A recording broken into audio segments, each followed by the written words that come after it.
Back in 1984, the University of Albany welcomed a new class of medical school students. Among this group of aspiring doctors was a young man named Kurt. He was embarking on a new journey, following in his father's footsteps.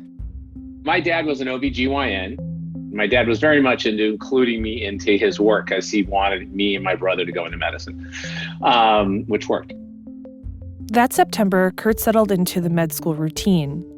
Classes, studying, time in the lab, more classes, more studying, dinner, sleep, repeat.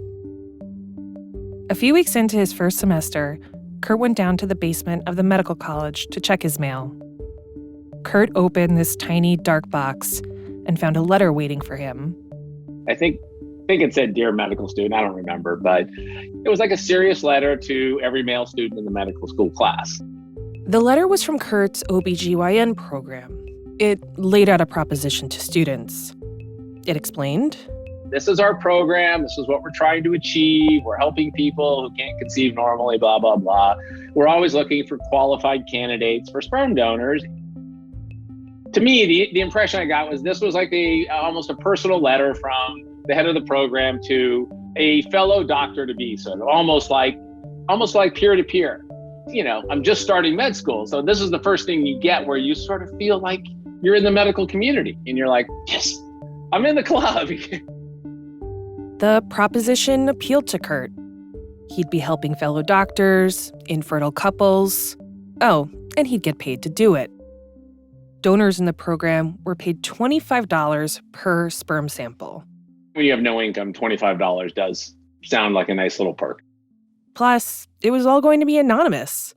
Kurt thought, why shouldn't I donate? You know, there's probably a little ego involved where you sit there and go, well, yeah, I'm a great guy. I'm athletic. I'm smart. I think I'm good looking. You know, why not? So Kurt signed up, and so did a bunch of his classmates. The approval process was simple enough. Kurt provided a sperm sample, some family medical history. He went through a physical. And he passed. Kurt was officially a sperm donor. A few months into his new gig, he talked with some classmates who were also donating. One night, we're all in the library studying. My friend, the triathlete, comes up and he goes, "Hey, are you guys working much?" And my roommate goes, "Yeah, maybe like once, twice a month." And he goes, "Yeah, that's all I'm getting too." And I'm looking at him with like shocks and disbelief. And I'm like, "Really? You're only working once or twice a month?" They got me frickin' working 3 days a week. Turns out, Kurt was popular. So popular that he donated his sperm hundreds of times. He remembers doing it 3 days a week for 3 years. Kurt was a desirable candidate for a few reasons. He was tall, he had blue eyes, he was athletic. And, of course, he was going to be a doctor. Whatever the reasons, Kurt just thought of his new gig as a good side hustle. There really wasn't any emotion. It was like donating blood. You know, you're giving something that you have, somebody else can use. There's no harm to me. It's just like, here, take this. Kurt graduated from Albany Med in 1988 and went on with his life. After he finished school, Kurt didn't spend too much time thinking about his past as a sperm donor. If anything, it was just good fodder for cocktail parties. I mean, because, you know, it's an interesting story, you know. Hey, I probably have 75 kids out there. Yeah, you heard that right. Kurt believes he has at least 75 children. That's based on the number of times he donated and the potential pregnancies that could have come from those donations. But those are just his estimates. The real number could be lower or much higher. This is all a bit ironic because Kurt says he's never felt maternal. I sort of saw the drain that kids bring to your life. My perspective was I wanted to travel. I wanted to go skiing. And when I mean skiing, I wanted to ski. I didn't want to be taking a kid out of the slopes trying to teach him to ski. Today, Kurt lives in California with his partner. They've been together a long time, just over 35 years. He knew she was the one for a lot of reasons, but especially because She had absolutely no interest in having kids. And so I said, thank God, because I don't want to have kids either. Without children, Kurt got the life that he wanted. He travels the world with his partner. He goes heli-skiing and cliff jumping. He never needed a minivan. Instead, he cruises around in a Porsche. But in 2017, Kurt got some news that threatened to interfere with his life plans. His nephew told him that these two women, Amber and Caitlin, had reached out in 23andMe and said they were looking for their biological father, who was a sperm donor. Kurt knew he had been found. I don't need to get involved in this. I don't need to complicate my life. I don't want to complicate their life. The reality that your offspring may very well find you doesn't mean that you have to let them into your life. You're listening to BioHacked, Family Secrets. I'm your host, TJ Raphael. On today's show, Amber and Caitlin go on the hunt for Kurt, but what happens if he doesn't want to be found? That's next.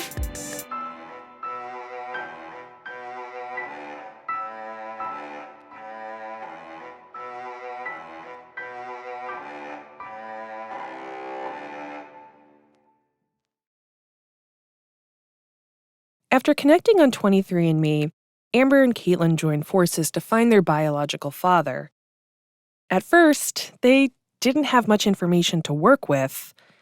They knew their donor was a tall, blonde, blue-eyed doctor, which didn't really help to narrow things down. But when they connected with their biological cousins, Kurt's nephews, they found their needle in the haystack.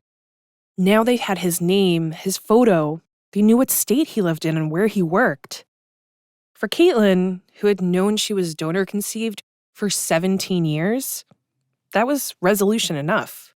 The fact that we found his picture is miles ahead of what I ever thought was possible. And so for me, I felt very like I did it. I won. Like I got all of this information. How satisfying. But Caitlin could sense that Amber, who had just learned about her origins, was unsettled. Yeah, obviously I feel more strongly about this because this was a traumatic thing that happened to me.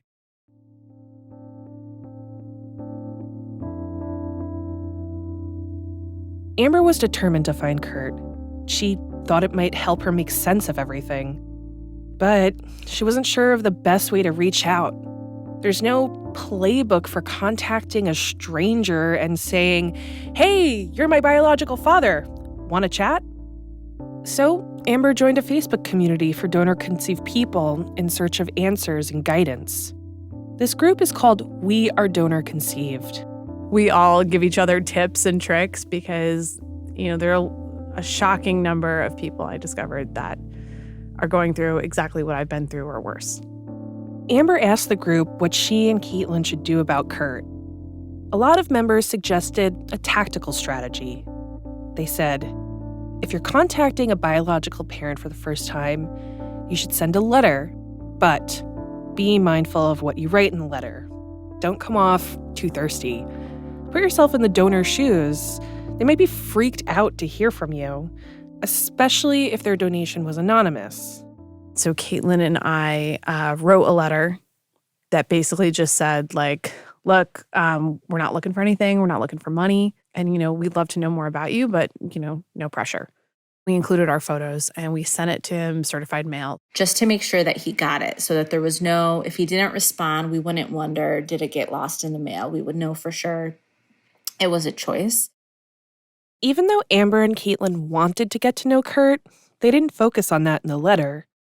Instead, they made an appeal for medical information.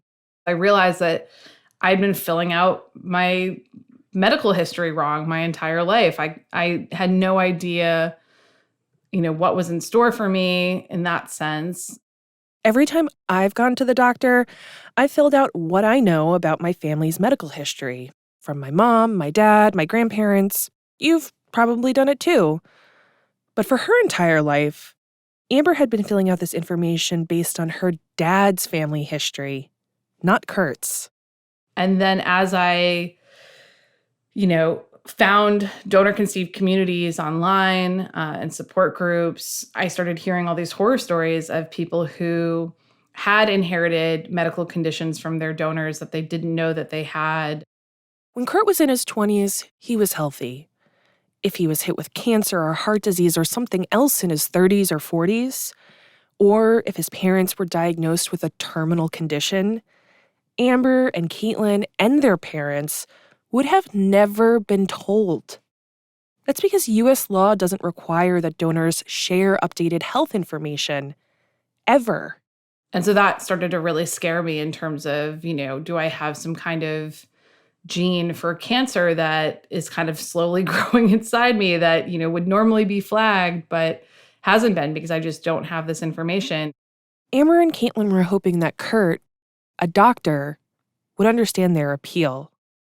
If he replied to the letter, they could get the medical information they asked for and maybe open the door for something else.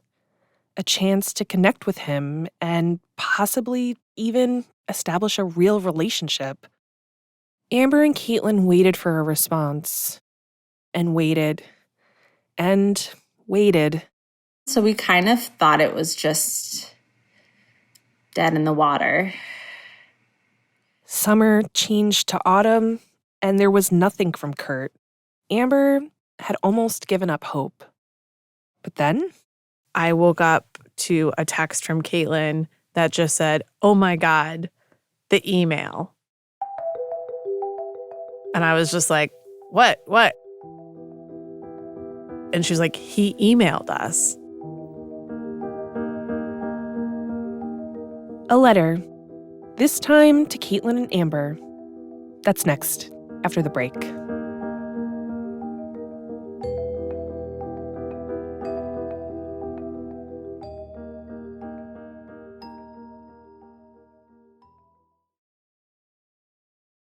It was kind of a little bit of a holy shit moment.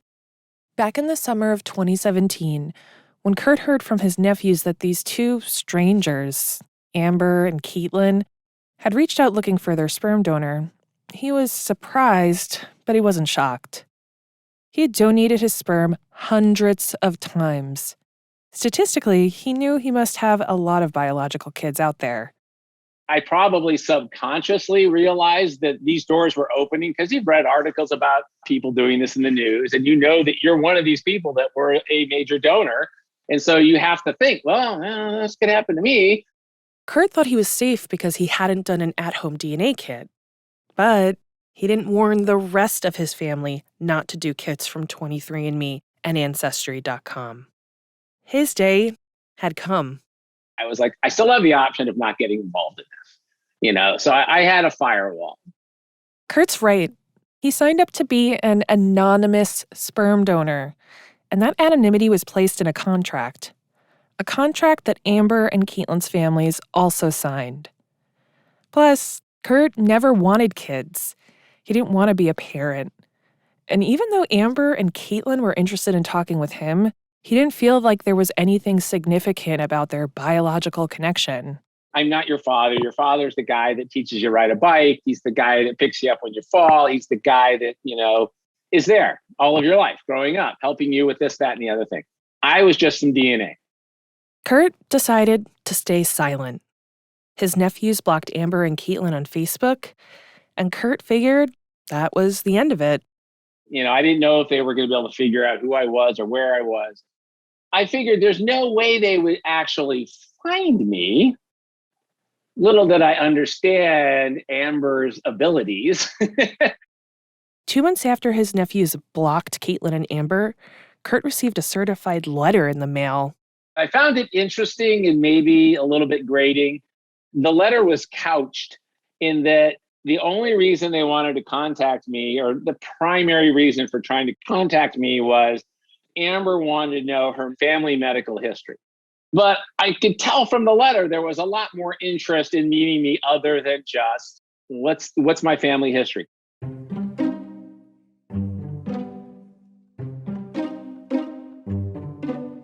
Kurt felt the appeal was disingenuous and was a little annoyed by it.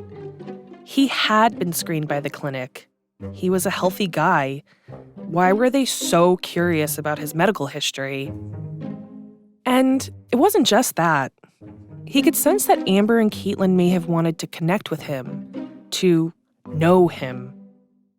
If he did respond to these women, the relationship between them would no longer just be medical or genetic or biological. It'd be emotional. He would be opening a door, and it wasn't clear what was on the other side. He thought about it. He talked with his partner, and he did some reading. I don't know if this is the universe at play, if this was kismet or karma, if it was just the nature at the time, because this was happening on the internet. Within the span of 2 weeks after getting that letter, I was fed like 7 different articles about people finding their biological parents and biological siblings because of sperm donors. And then a couple of very heartfelt essays by sperm donor children about what a hole it was in their life that they didn't know who their father was and how much it meant for them to meet this person. These appeals from donor-conceived adults who yearned to know where they came from struck Kurt. Maybe it even made him feel a bit paternal. He didn't want to be selfish. He wouldn't give up anything by answering Amber and Caitlin's questions. Plus, I have to admit, I was kind of curious to see what my kids would look like or act like and be like. I mean, there's always that, God, you made all these kids. I wonder if they're losers, And so, over the course of, I don't know, probably took a month. I just kind of changed my point of view after reading a bunch of stuff. And so I reached out to Caitlin and Amber, and they said, "Hey, what the hell? Let's talk." Kurt emailed Caitlin and Amber to say that he didn't have any medical conditions and that his parents had lived to a very old age. He also cracked the door open a bit. He told us a little bit about himself as far as like professional experience, his interests, his hobbies, where he was in life, and kind of said, I'm an open book, anything you want to know. And so from there, we, coordinated through email and set up like a three-way FaceTime. Amber and Caitlin were both excited to talk to Kurt. They'd gone from thinking that he might always remain a black box to planning a time to see and speak to him. Though Kurt agreed to do this video chat, Amber knew that this could be the only time he would ever speak to her. He might answer their questions and move on. Amber was at home and started to prep for the call. I was like agonizing over like my hair, my makeup, like what I was going to wear. I was like, I'm going to have a glass of wine to calm down. And then I was like, no, I can't. Like, I don't want to be drunk. I don't want to be like, I don't want to forget anything. I don't want to I was just totally panicked. Amber was ready and waiting for the call. There was some technical bungling at first, a true boomer and millennial dynamic to overcome. But then, they all appeared on the screen. They could finally see each other in motion. It was crazy. Like, he calls me the clone because we found he and I really do look dramatically alike. And it also just blew my mind because I was just like, how did I think I looked like anyone else? It was like seeing colors for the first time. Like, I can't even describe how, like, seeing Caitlin was surreal, and then this was just like beyond surreal. It felt very fictional. It felt very like this is a dream I'm going to wake up from. There's a woman and a man on my screen talking to me. They both look like me. They're both strangers. It was just like, oh my God, she's me. She acts just like me. God, it's my freaking twin. The conversation was a bit clinical at first. Caitlin and Amber asked Kurt more specific questions about his medical history, his family genealogy and heritage, his professional background. But as the conversation continued, Kurt opened the door a bit more. He asked about Amber and Caitlin's lives, about how they grew up. They were all swapping stories and making jokes. And it was like an immediate clicking. We were just talking about a lot of things. And again, like similarly realizing like we all had a lot in common. all three of us are very like athletic and into like hiking and stuff like that. All of us are avid world travelers. We just talked and we had some great conversations, and that was it. They talked for 2.5 hours. But after the conversation, Amber and Caitlin weren't sure what to expect next. Like, there's no template for this, right? Like, there's no like, oh, here's your standard relationship expectations and societal norms for connecting with your long-lost biological father. Like, and we also didn't know how he felt. Like, was he like, all right, I fulfilled my obligation of like talking to these girls, like goodbye forever?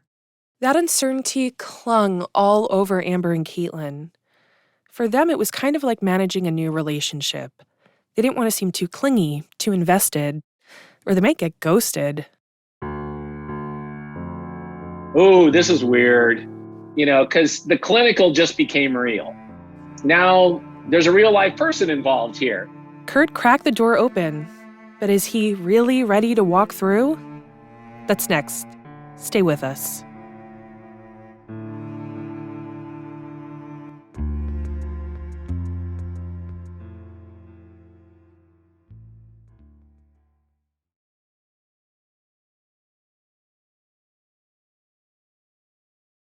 After Amber and Caitlin video chatted with Kurt, they weren't sure what to expect.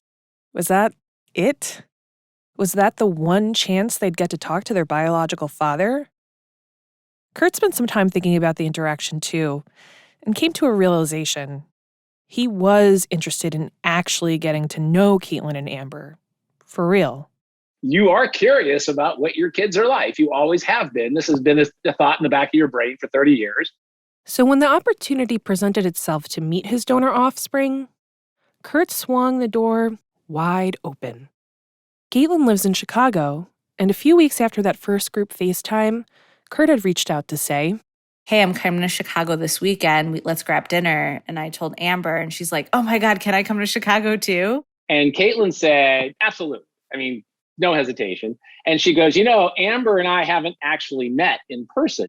I know that if she knows you're going to come here, she'll come in a hot minute. And so sure enough, Amber was like, I'm on my way. Work with us this afternoon, and once again, we appreciate you choosing American Airlines. We'll begin boarding in approximately 7 minutes here for Flight 343. Thank you. Amber wanted to remember this.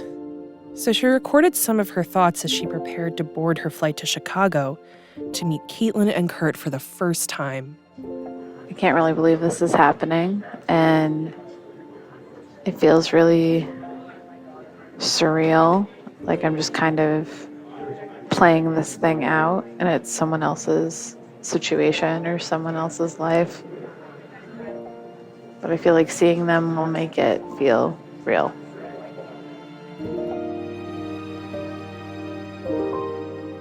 Amber's flight arrived in Chicago right on time. She boarded the L train and headed to Caitlin's apartment. It was the first time they would meet, and Amber was going to stay with Caitlin for the weekend. I suddenly kind of had that feeling of almost like a first date times 1,000. I was so worried, what if they don't like me? What if I don't like them? What if it's awkward? What if it's bad? What if this is a huge mistake? What if it goes really poorly? I'm kind of trapped in Chicago. Like, what am I going to do? So this was like a tremendous leap of faith in that, like, this would all work out. Amber's clammy hands held the railing as the train chugged closer and closer to her stop.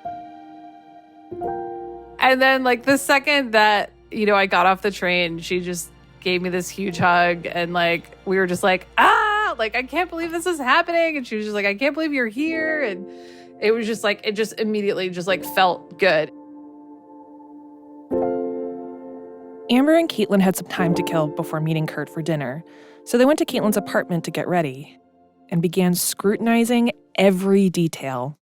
I was like, can I wear this? What do you wear to go meet your father? Does this, like, it was like this weird first impression. It was really humid. My hair had gotten really frizzy, and I was like freaking out about how frizzy my hair had gotten. And then she was like, we need to have a drink. We need to have a drink. We were like drinking wine like before dinner because we were just both like, running around like chickens with our heads cut off. We were just in a total like giddy, like panic.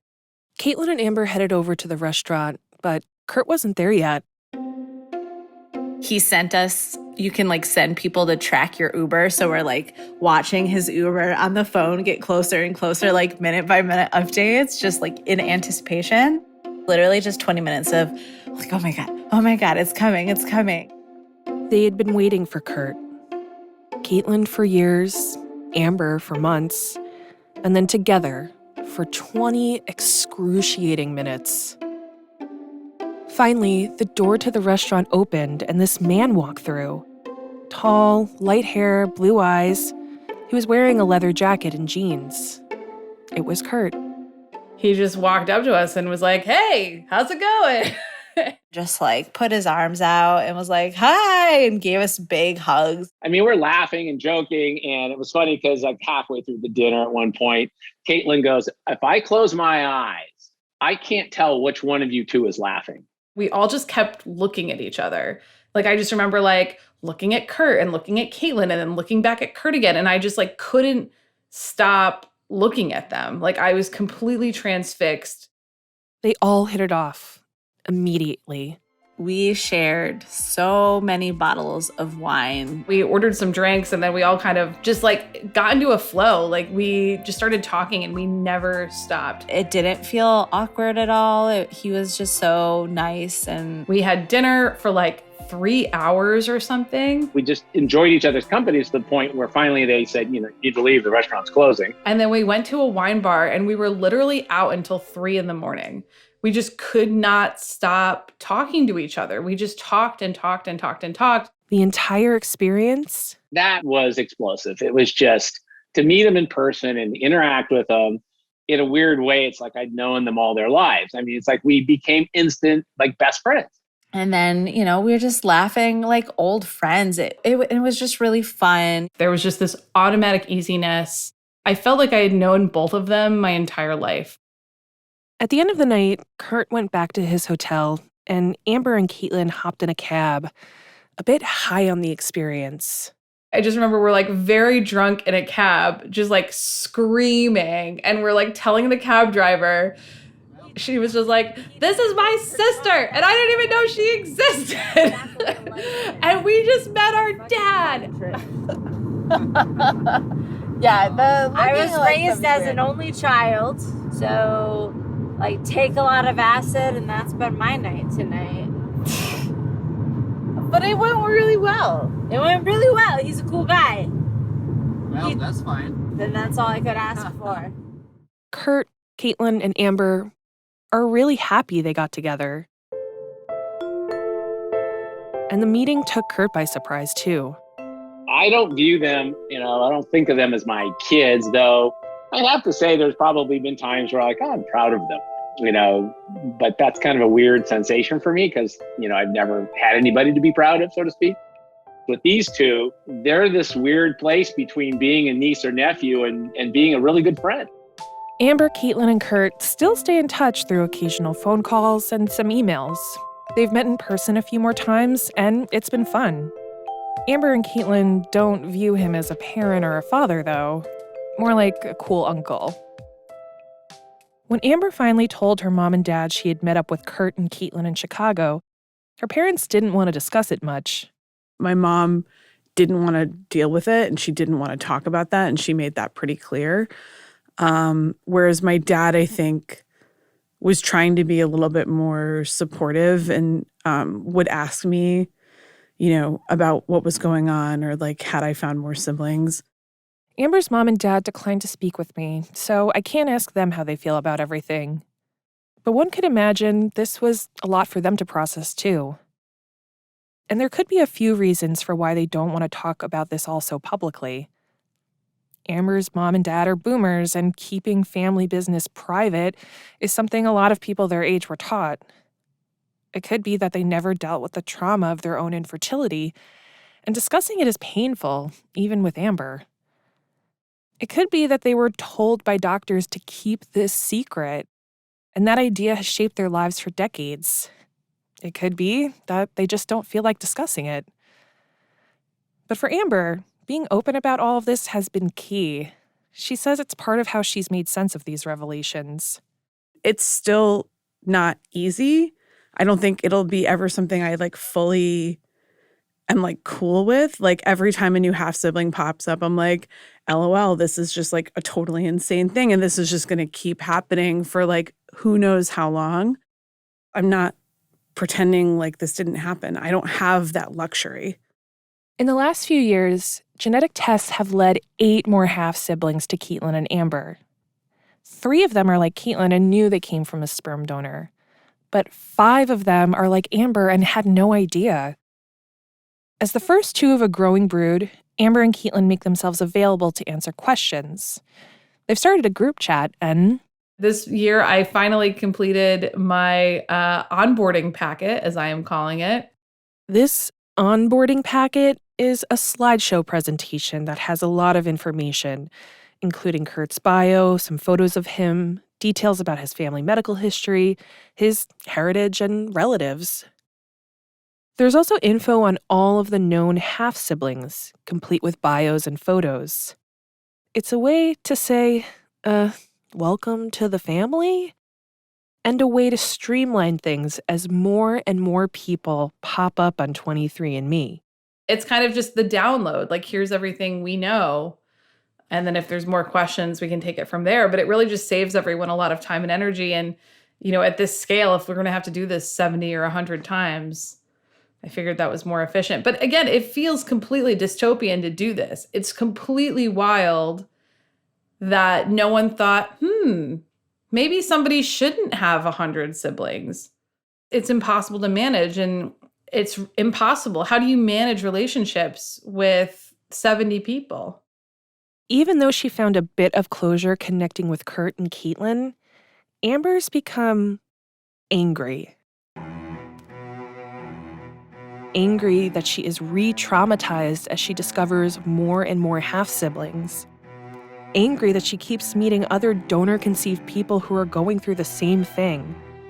And she lays the blame at the feet of the fertility industry. I really don't blame donors. I don't blame recipients. I don't blame, the parents. I blame the industry. As I learned more about Amber's story, it got me thinking, what happens when we turn human reproduction into a for-profit industry worth billions of dollars? Do we need new rules? And if so, who gets to make them?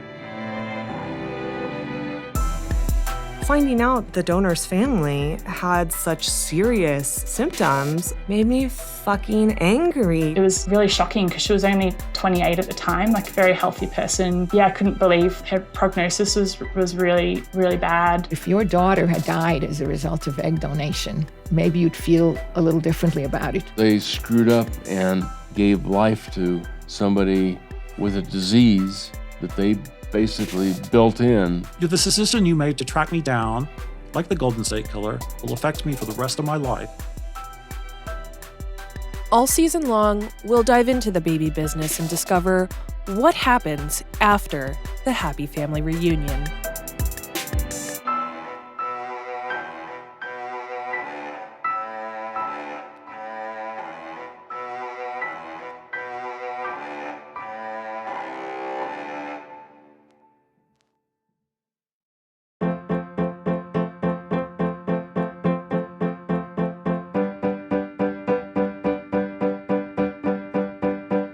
BioHacked Family Secrets is produced by 3 Uncanny 4 and Sony Music Entertainment.